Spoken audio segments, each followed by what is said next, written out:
Hello সকলকে। দেখো আজকে কী নিয়ে এসেছি বলো তো। আজকে এই যে ধনে পাতার চপ, পকোড়াও বলতে পারো, চপও বলতে পারো।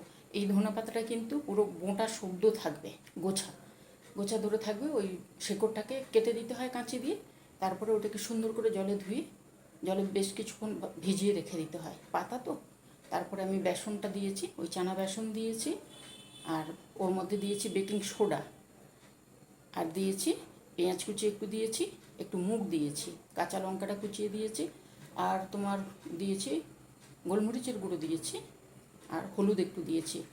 নাহলে পাতা তো, নাহলে হবে না। সুন্দর করে একটু থকথকে করে মাখাতে হবে, মাখিয়ে সুন্দর করে করতে হবে। পাতলা করলে কিন্তু পাতাতে ধরবে না। সুন্দর করে করো, করে খেও তোমরা সকলে, সস দিয়ে বা কেউ এলে। ঠিক আছে, তাহলে আজকে চলি, টাটা।